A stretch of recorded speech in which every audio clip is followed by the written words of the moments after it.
Good evening, everyone, again. Hope everyone is doing well and had a good dinner and dessert. It is now my pleasure to introduce Trinity head football coach Jerheme Urban. I've got some prepared remarks, okay? We're especially grateful for Coach Urban hosting us tonight. We're just on cloud nine about the football team's thrilling 21-17 win over Berry College. And interestingly enough, Berry had been ranked 9th in the country and had been undefeated in the regular season for 2 years until we ended their 24-game winning streak. So congratulations, Coach. Coach Urban graduated from Trinity in 2003. He excelled in track and field and, of course, football. He holds numerous Trinity football records, including career touchdowns and single-season touchdown receptions. After Coach Urban's successful NFL career that provided him the opportunity to play in a Super Bowl as a wide receiver for the Arizona Cardinals, we are honored to bring him home.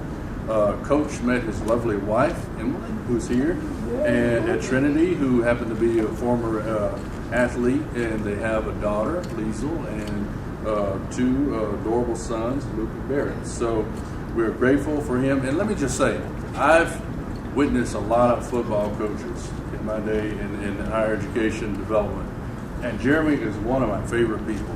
He is one of the best coaches that I've seen in the business. So I'm very grateful and honored to welcome my friend Jerheme Urban to the stage. Yes.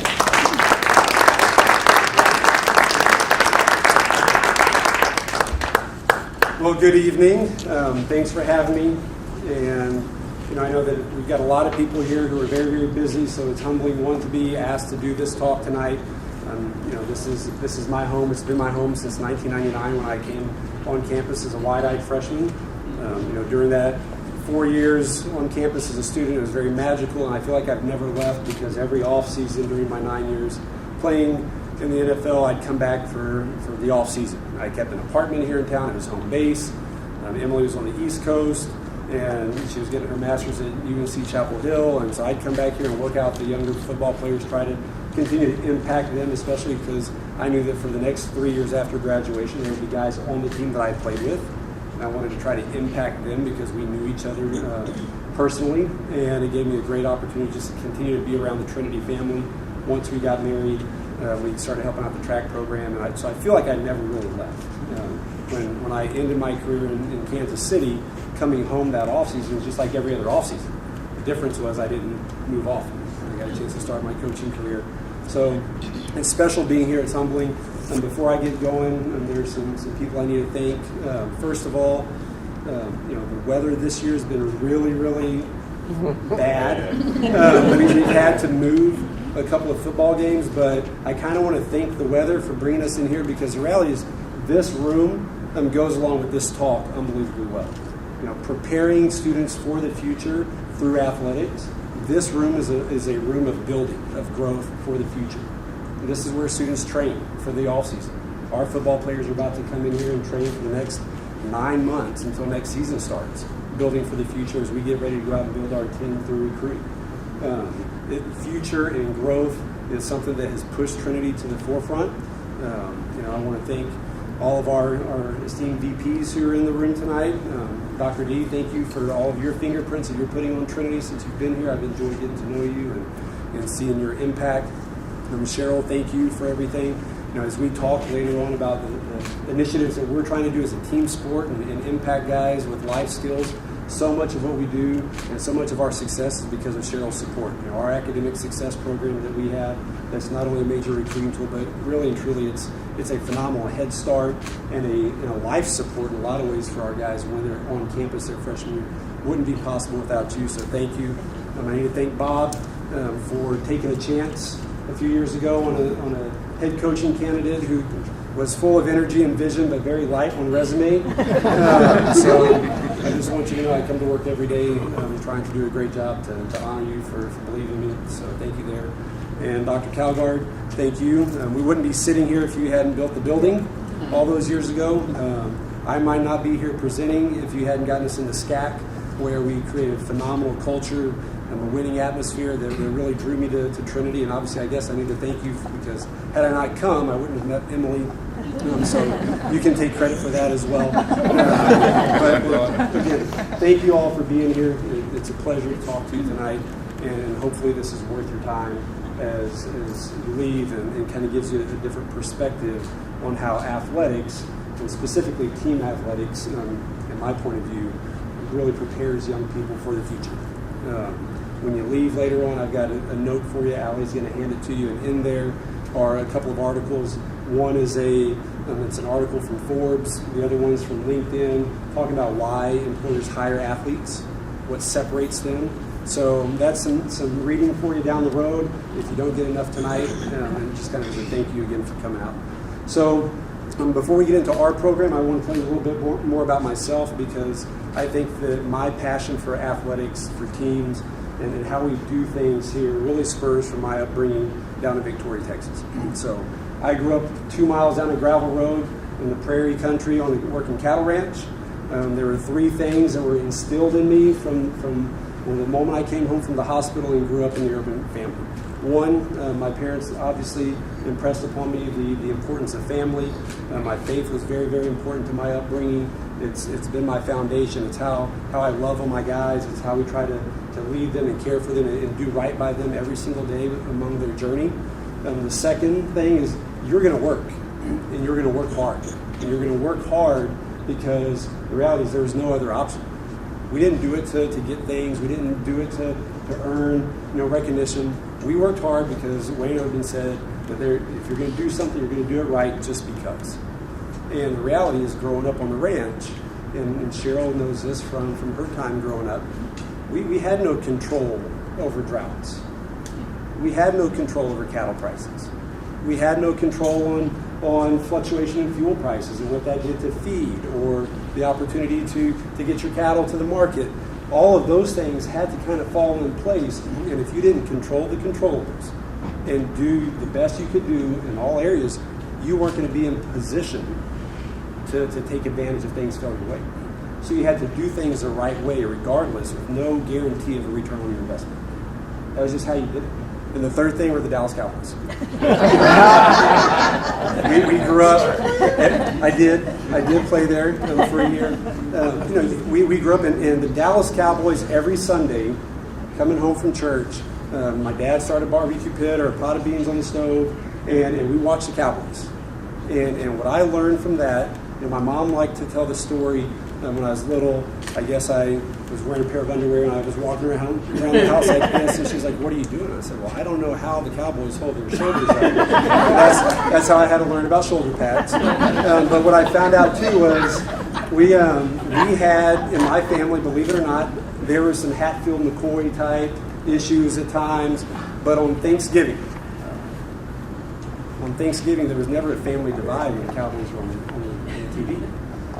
Because the Cowboys and football was important. Because being a part of that family was important. And for me to see how people rallied around sports and how it was important, and then to learn as I started getting into the game the importance of accountability and being diligent and detailed in your approach and doing something for somebody outside of yourself, and how that could happen through sports, was really, really important and foundational for me. So fast forward through Trinity, through the NFL, come back to November 2013. Bob came in and offered me the job, and I was kind of blown away. I don't think I accepted at that point in time. I was like, "Oh man, okay, is this really going to happen?" And then I went into a meeting with Steve Moore, who I love to death, and such an influential guy on me and my college experience and afterwards. And he walks in and he's like, "Well, take the job?" And I was like, I think I did. But all of a sudden, once I started wrapping my mind around the fact that this was going to be my ship to sail, some of the things that I wanted to do was put my fingerprints on it. Make sure that the 4-year experience that our guys got through a team sport like football was going to be impactful for them down the road, lifelong. The cliche line, "Hey guys, Stargell, I don't know if you remember, but I think I promised you if you gave me 4 years, I'd give you the 40 after that." Okay, letting them know that it was going to be important. It was going to be a lifelong walk together. So the first thing we did was we put a motto in place, And Paul Mahalik, who's our assistant head coach, tells me all the time that I should have trademarked it. But we said in December, the first team meeting, December 2013, that our motto is going to be the standard. Some of y'all have seen that on social media, seen me hashtag that. But to me, what that means is it took all of those foundational principles growing up and put it into one thing. Because to be something, if I say we want to be the standard, that's a living, breathing, constantly moving mark. After we played Barry this past weekend, we knocked off a number 9 team for the first time, beating a top 10 team since I was a senior in 2002. I congratulated those seniors. Yeah, they've moved the mark. We had a team GPA goal, or we have a team GPA goal of 3.0 cumulative. The seniors who are finishing up right now, Starzer's class, they achieved that last spring. Now they just got through going on a phenomenal run and being the first senior class to win a game against a top 10 opponent since 2002. So really and truly, that's the new standard. And I congratulated him on the field with all of his teammates. But then at the same breath, I told the young guys, now you know what you got to go and push further up. You know, life, whether it's learning, whether it's in the classroom, in a job, we need to be career learners. We need to be career goal setters. We can never settle. Otherwise, you're going to get past that. Otherwise, you're never going to maximize all the gifts that you can get. And find kind of where your wheelhouse is and how you can impact others. And we talk a lot about not being inwardly focused, but being outwardly impactful. And a lot of that's going to kind of come through our some of our principles that we talk about. And so when all the guys come in, we talk very openly about football teaching life skills. And life skills for us, and I've got, Alan said I've got my little boys, so we do daddy style sign language, so we make this a little interactive. So we throw up our L, okay, and the L for us is leadership in the football side of things. As we work on developing our life through the game of football and through a team sport, we talk about leadership opportunities. Football, and getting a chance to go out and see them every day, the leadership opportunities and the way that can pay it forward down the road is phenomenal. They learn how to work in group settings. They learn how to work through different personality groups all the time. Somebody has to take charge and somebody has to understand the chain of command. You can't always speak. Sometimes your idea isn't needed at that point in time and you have to listen to the superior. But a lot of times we live in a generation where everybody feels like they have to be heard. Everybody thinks they always have to have an answer. When the reality is at some point you just have to sit there and you have to fall into your chain of command. And we talk very openly with our guys and encourage them as first years. You have phenomenal leadership opportunities as first years. Whether it be in your class, in your classification, somebody's always going to need to step up and take charge and lead your guys. Whether you're a senior and that's leading all those underneath you, or if you might be a first year who gets to come out to practice and practice and play with an exuberance and energy that motivates somebody else. It's not always the rah-rah guy that's a leader. And so we really try to be intentional and let them know that leadership opportunities surround you all the time. It's, are you going to take advantage of it? Are you going to look for it? Are you going to be willing to communicate, or are you going to be passive and let a moment pass you by? So we try to build that out. We have a leadership council, and the guys who are in the fall leadership council, they are selected every summer by the coaches right before camp. We have 9 guys who come in, and it's a combination of seniors, juniors, and sophomores. Those guys will meet with me every Friday morning after I take Lisa to school. I'll come in, that's my non-early morning practice day, and we'll do a leadership council meeting. And those meetings are purely for leadership development. We want to make sure that they're getting that while they're here in school. So we'll watch TED Talks, we'll watch other YouTube videos, I'll find articles, we'll talk about it, we'll dissect it. It's around Dunkin' Donuts and kolaches, and they're all there for that, but they get a little bit of some other stuff too. And then they get a chance to go and implement that in the locker room. They get to try to take those lessons and implement it in a real way. And then the next life lesson is, like this past Friday, all 9 of those young men, they select who's going to take their seat in the spring. So they get to select, and it has to be somebody younger than them. So the sophomores on the leadership council select the freshmen. Sophomores to be. Juniors select the sophomores. Seniors select the juniors. And that's so that there's a mentorship role as well.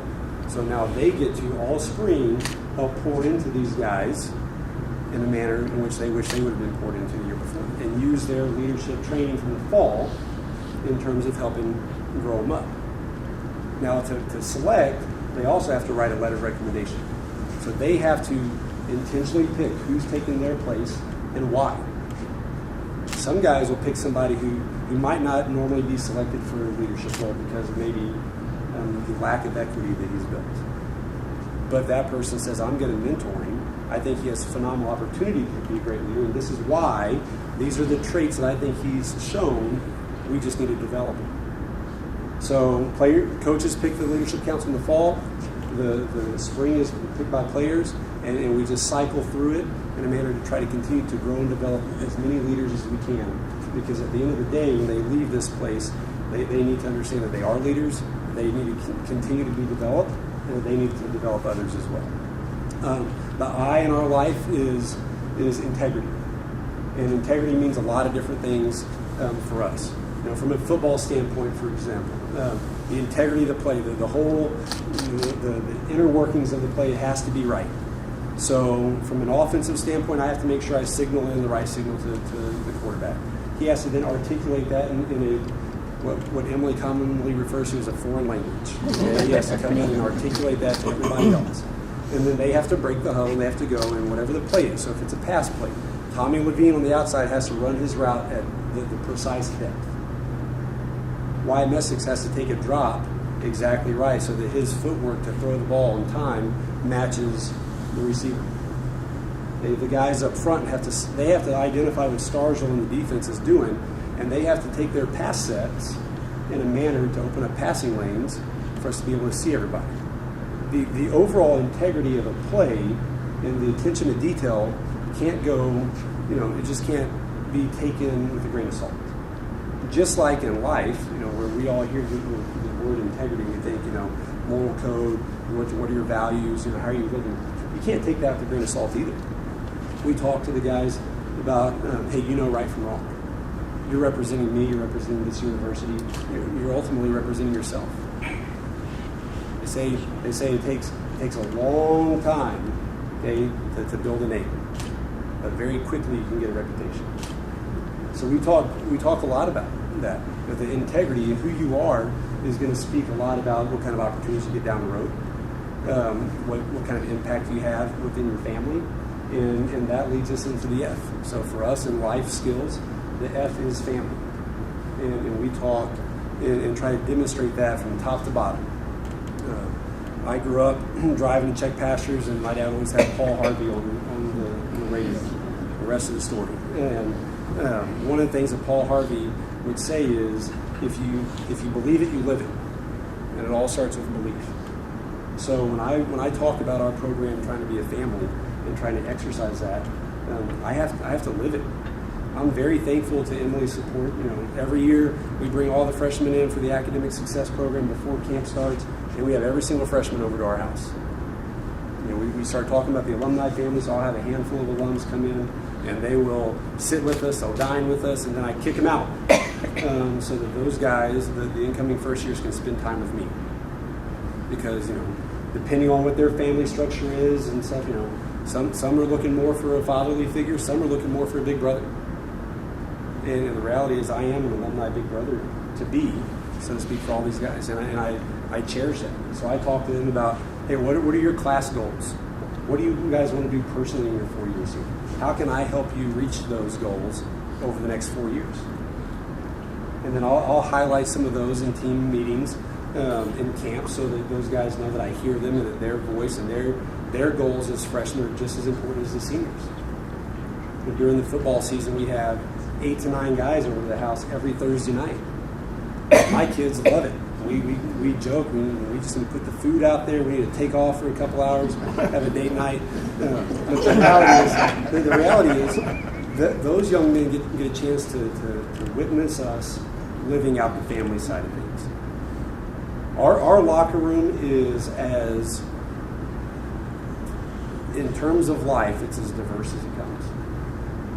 We have young men who have very supportive, very involved parents. We have young men who've lost both parents. We have young men who've lost one parent. We have young men who have very affluent, very on the outside supportive parents who aren't present, and they're searching there. We have guys who, the diversity in our locker room in terms of what a family looks like is all over the place. So when I talk about family, I realize that guys are coming in with scars, wounds. Some guys are coming in with a different type of viewpoint on what a family is. They've never had somebody they can trust in a family. And here I am trying to tell them, hey, trust me. It takes time. It takes equity to be built up. And I'm very, very thankful for Emily's support and letting us live that out so they can see that what we live is what we believe, and vice versa.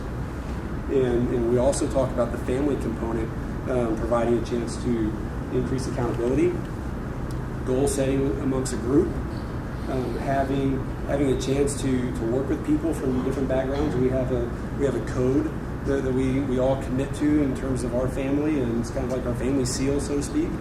But in there, it talks about being respectful of everyone's differences, but trusting that everybody's respecting everybody.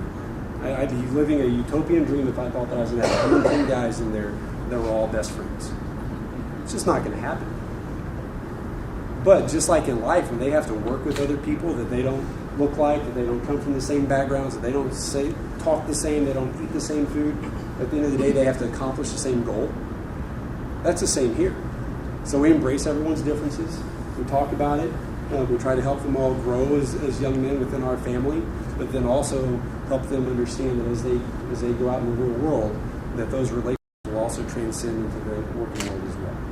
And finally, the E in life skills for us is execution.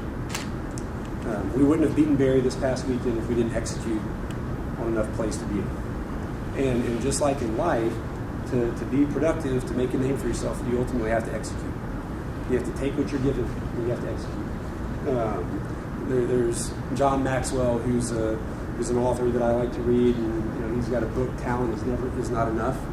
And in there he talks about everyone's been given talents, not everyone has been gifted equally. But everyone can do something better than someone else. So within our family, we talk about, hey, what can you execute very well? I've got a body, my hands do something different than my feet, my brain does something different than my arms. Every piece is vital. Just like every piece in our football family is very important. So if I can't run as fast as Tommy Levine, or I can't throw as far as Wyatt Messick, and I can't squat in these racks as much as Stargell Shelvin, I'm going to keep pushing to be the best that I can be in those areas. But what do I do well? What's something that somebody else doesn't do well that I can bring to the table, and I can execute at a high level that will then allow us to execute better? Another life skill that has to happen in terms of execution is communication. I know some of you in here deal with my young men quite a bit, and hopefully you see a growth process in their communication from when they walk in to when they leave. Jacob and I were just talking about the forums that he's had plenty of guys come up and present. And we do, so we, in our academic success program, first year they're in academic, in this program where they have to go and meet with our academic success coach every single week. And then every other week they have to go to their professors with a form. And it's been fun for me to see, I'm sure some of the professors still kind of, why every week? But I've had more tell me how much they appreciate them than the other way. And what it does is freshman year, it teaches them to plan, because the top section, they have to write down all of their upcoming assignments for the next 2 weeks. And oftentimes, even though it's in their calendar, until they write it down for the next 2 weeks, they don't realize that they have 4 tests a week and a half from now on the same day. Holy cow. How am I going to do this? And it makes them start thinking about it. There's a section for them to fill in for their recently graded assignments and put down what you have. Teaches accountability. When they come in and talk with Coach Lytle or Coach Mahalik, we get to see that, but it also gives them a chance to keep track of their grade. There's a section at the bottom that talks, it's a comment section. I did well because you get a chance to give your professor a really nice compliment. I'm struggling because gives you a chance to write down where you maybe need to own up and be accountable. And then you have to go get your professor to sign it, and what we're trying to do is force them at an early age to learn how to communicate. Because a lot of these young men will see the same professors at least once or twice more in their career. And if not, they're building confidence in talking to superiors. That's one thing that Trinity is very well known for. Our students know how to write, but when our guys go out in the summertime and they do internships, they talk about, man, I know how to talk to my boss. And Coach, I never thought that I'd say this about morning practices, but I wake up, I'm productive, and those first 2 weeks of summer internship, I'm the one who's in there talking and ready to go, and I feel like I got to jump on people. So, that's something that people have started understanding, and so they go early on, they get these forms filled out, they don't want to do it, it's embarrassing. But what they found out is, sometimes doing little things like that, stuff you don't want to do, actually pays big dividends down the road. Kind of give you before we get towards the end and let you guys ask me some questions, I want to give you an idea of how a young man gets to be a Trinity football player, and then what his 4 years look like here under us. We've had a couple of groups spend 4 years with us, and just kind of put in perspective why employers like to hire athletes in terms of the time management skills, the dedication, goal setting, chance to work with others, communication skills, all those things that can kind of happen in a team setting. And especially think about the academic load at Trinity. We know how rigorous it is, and put it in perspective of what these young men in that locker room are doing on a day-in, day-out basis. First, we want young people who want to be here. We want young men who are excited about, obviously, the academic prowess of Trinity, and they want to come and take advantage of that because they believe in the degree. They see all the statistics about hiring rate for Trinity grads, and they want to be a part of that. Now, I will be honest with you. Okay, we did a straw poll in the team meeting room a few weeks ago. I was talking about the importance of an upcoming game, and there were about 3 guys that raised their hand that said that they would be at Trinity if it weren't without football. So of all of them, only 3 of them would have been here if it wasn't for a football coach coming and knocking on their door and telling them about Trinity, and then wanting to balance both of them. So my commitment to them is to give them all the resources that they need to get out of here in 4 years. If they take more time, that's on them. Okay? And then during those 4 years, we're going to give them the most bona fide Division I football experience that we can. It doesn't matter what their ability is. They're not going to be judged by how many snaps that they play in between the lines on Saturdays. Did you grow as a football player? Can you hold your head high and walk out of here as the best, knowing that you're the best football player you've ever been, with a degree in 4 years? So that's my commitment to them. So we are very intentional in terms of our academic expectations. They know in the recruiting process that we have a 3.0 GPA goal. They know that we're going to be a morning practice team. Our guys start the morning at 6 a.m. Now we do that because they know that the later they go in the day, if I have afternoon practices, it's going to be like me. I'm going to miss at least 1 day a week in practice. Starzl couldn't have had the senior year he had because of his engineering load if we didn't practice in the morning. There are too many classes and labs in the afternoon. Intro-level multi-offering classes are in the morning. Well, guess what? Science also tells us that if we wake them up and activate their nervous system, they're going to have a greater attention span and a higher retention rate. That sounds like we're priming them for learning. So we tell them at the very beginning, you come here, you're going to get challenged in the classroom, and you're going to wake up early every morning. Do you want to be a part of that? And the guys who don't, well, I really like this place, fine. Okay? We let them go because we know that our expectations are to be the standard in the classroom, in the dorms, on the field. So we need guys who are willing to embrace that. They come for the academic success meeting, they get a chance to have dinner at the house, they start into their freshman year, and that's the whirlwind like so many of us experience as a first year, trying to figure it out. But all of a sudden they start realizing the resources that they have. And just like Jacob was talking about a while ago, one of our young first years, he said it's amazing to see his confidence. It's grown since the first week of school. It's because of the resources. It's because of what Cheryl's done with the academic success program. It's because of all the writing center on campus, everything we have in place for them to. But it's part of our job as coaches to keep pushing them to it, because as 18-year-old guys, they don't want to do a lot of times is ask for help. We have to tell them it's okay to ask for help. Teach them that that's part of being a leader. Going and acknowledging your shortcomings and growing in that and asking for help to achieve your goals. They play for 4 years. Every spring, we bring in alumni and local businessmen to do what we call our real life Wednesdays. Again, the experience here, the growth opportunity here is going to go beyond just the football field. So we bring in April, sometimes it's 4 weeks, sometimes it's 5 weeks, speakers that come in on Wednesday mornings, and they give of their time to come in and talk about their career field. Gives our young guys a chance to network. They talk about, especially if they're a Trinity alum, which most of them now are because they've heard about it and they want to be a part of it. They talk about, hey, what do I wish I knew then what I know now? What was a huge mountain at that point in time that now looking back, it's okay that my high school girlfriend didn't talk to me for 2 days. It's good for our guys to hear that from successful people. And then it's a networking opportunity. The amount of young men that we've had who have graduated and gone straight into an internship or a job opportunity with somebody who came on a real life Wednesday is phenomenal. And then at the end of their time here, we'll usher them into the alumni brotherhood with a senior send-off dinner, which has grown, where we've had anywhere from 16 to 19 guys come back, and they come from all over the place. Walter Huntley flew in from Atlanta last year to be a part of it. It's guys driving down from Dallas, from Houston, because they know about it, they're excited, and they've got the chance to connect with people.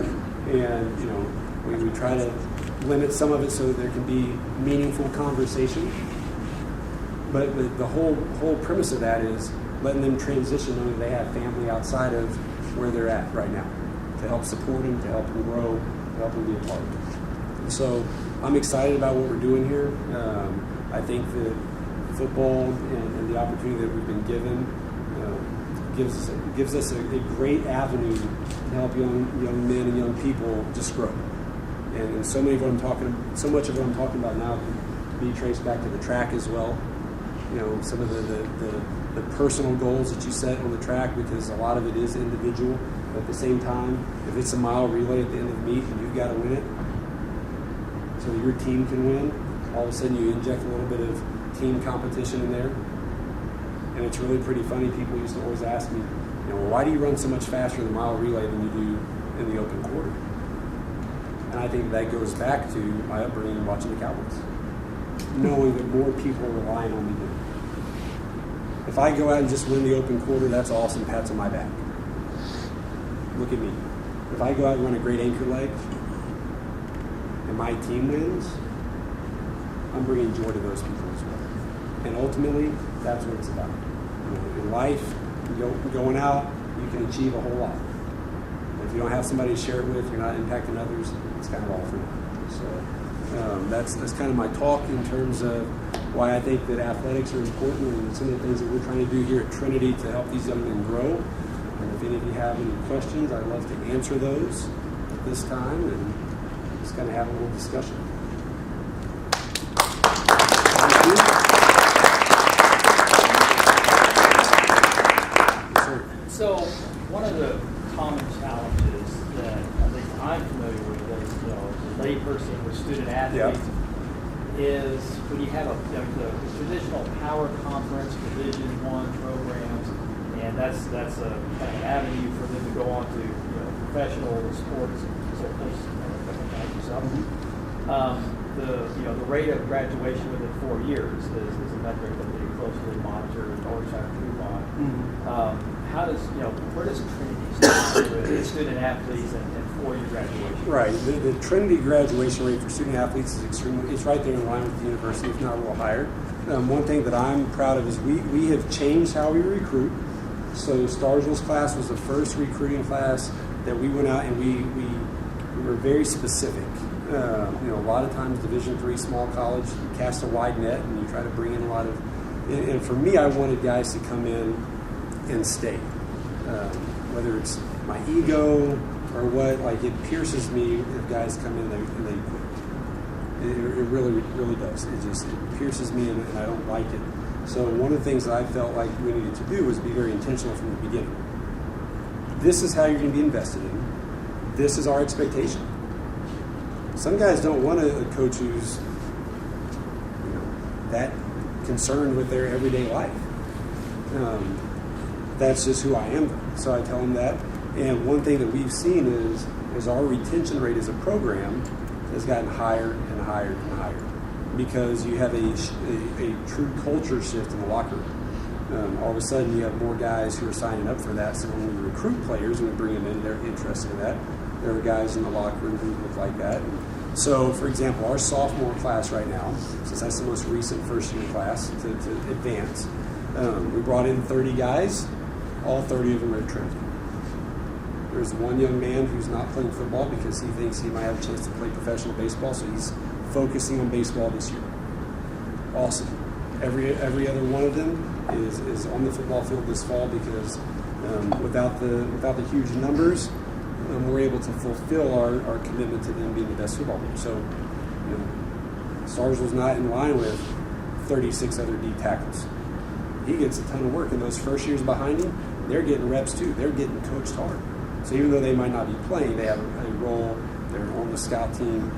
We call it a development team. We tell them, you're going to develop. And they're getting reps, and they can see their improvement even if they're not playing on Saturdays. The other thing about that is obviously I had a chance to play with a lot of guys in the NFL who came from the D1 level. There's a lot of factors that go into that number. Some of it, the reality is those young men came to school to go play pro football. And you know what? If we have Trinity grads right now or I shouldn't say that, we have Trinity alumni who never graduated who have multi-million, billion-dollar companies because they left as juniors to go and finish their company. And we don't look down on that. We don't because they're an entrepreneur and they went and they did something. So the reality is at the Division I level, there's a lot of stuff that goes into that. You have a lot of people who do graduate and they go and they get a great education. But again, our focus here is women's business. Yes, sir. Jeremy, talk to the group about your summer camp program that you developed with other colleges that come to the campus. So, in an effort to align ourselves with the right universities, Bob's question is, what do we do in the summer with our summer camps? Prospect camps have really grown, a chance for young men to come and be seen by a lot of universities, and a lot of times bigger schools are looking to get into the areas and see more prospects at one spot. So we wanted to separate ourselves from all the other small schools in Texas. We're the highest academic school in the South. We are the hardest institution in the South to get a football player in the school. So we needed to look at other schools that might look like us and try to pick off some of their guys. So in the summer now, first weekend in June, we do 2 one-day camps, and it's every Ivy League school in the country or in the Northeast. All of them, Rice and Trinity. So we hosted, and we've had right at 500 athletes total each of the last 3 years over a 2-day period. And we utilized a couple of fields. I'm on Bob. I know tomorrow that we need to take care of our field and we need to get it fixed so I can have more kids. Because the reality is Ivy League can't bring them all in. They can't. So some of those young guys, and because of the relationship we have with the Ivies, they kind of give us a little clue. Hey, this is a really good football player, but he's not going to fit in this class. You want to make sure you're looking at him. And it's really created a phenomenal relationship. I went up this summer, and I got a chance to be a part of the Harvard football camp. I was the only school there that was not from the Northeast.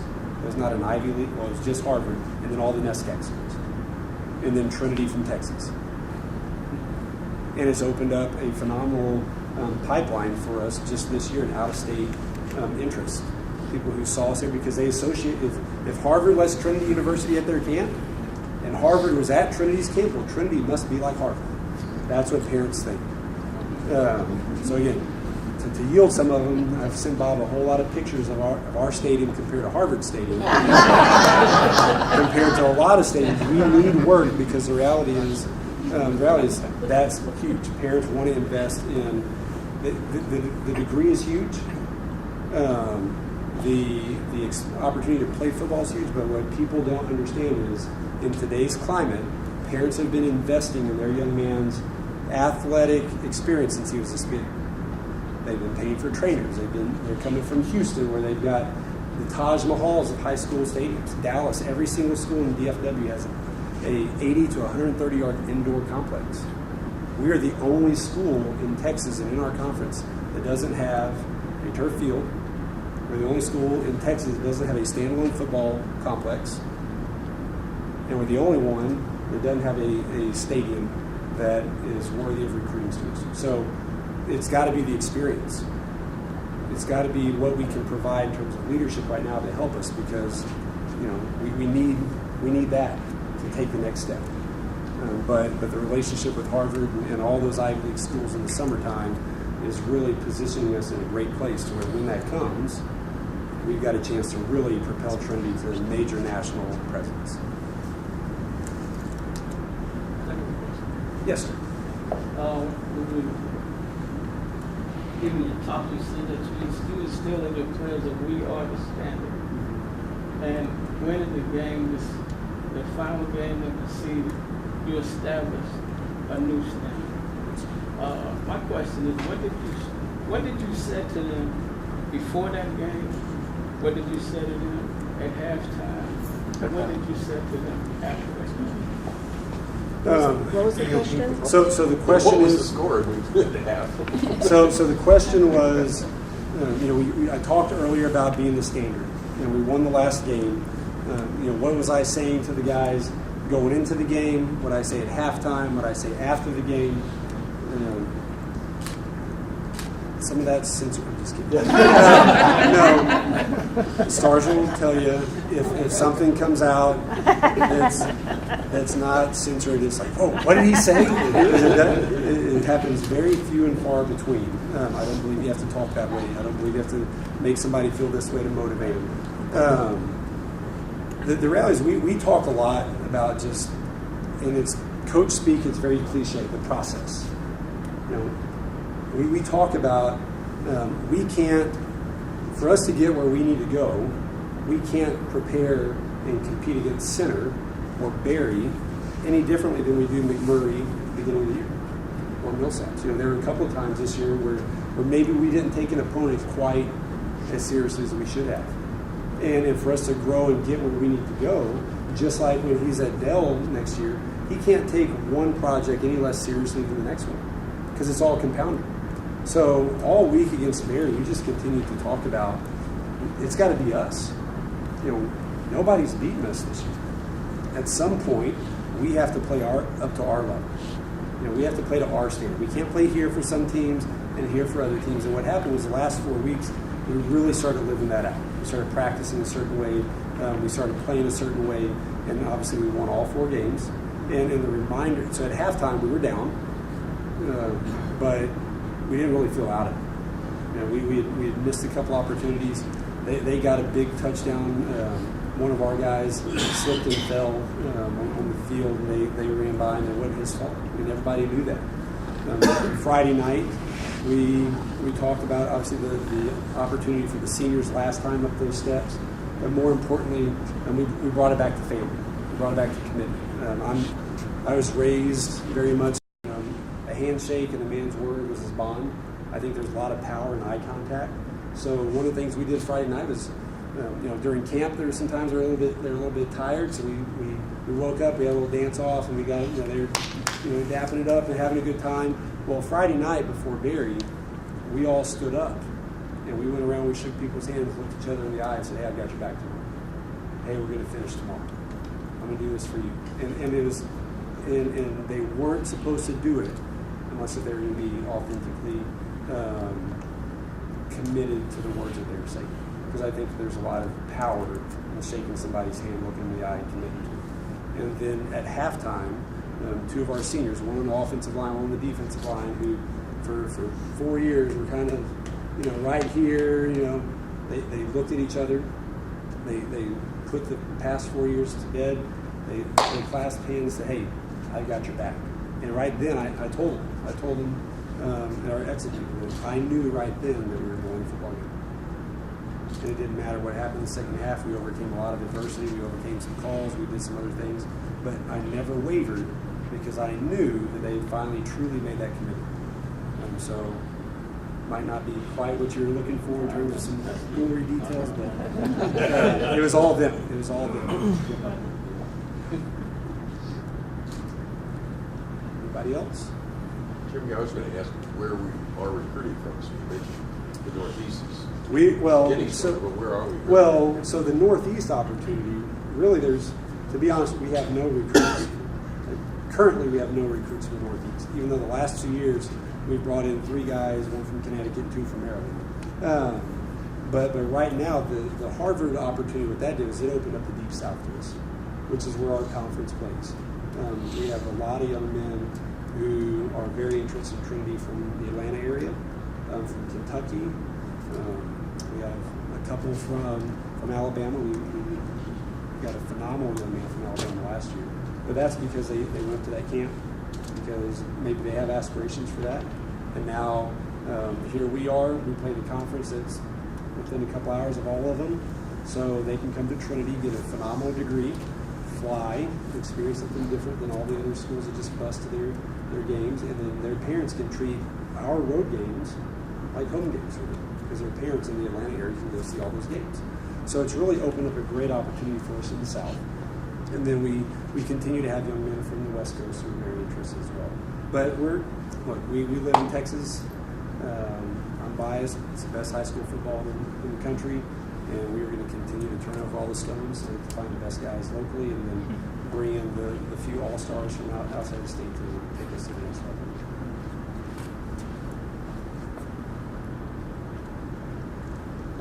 Thank you all very much.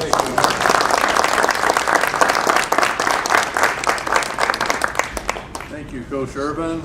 Let's give him another round of applause. Guys, thank you so much for attending our Food for Thought series. If you would like to participate in any further Food for Thoughts for the year, Sean is here and she's available. We're so happy to have Ms. Anderson, Dr. D, and her husband. We're so happy that Bob King, we really appreciate you for helping us host this. And thank you. In the weight room. Yeah, that was meet in the weight room. Thank you, Mike Bacon and Dr. Tynes, and then thank you so much for Dr. Calgard and Miss Calgard as well. And thank you, Sean, for putting on another wonderful event for us. One more. Max Bacon over here. And making sure this past weekend in the game. So Max is one of our home ball boys. He's done a phenomenal job. So he made sure our quarterback had the right ball on the big 74-yard touchdown.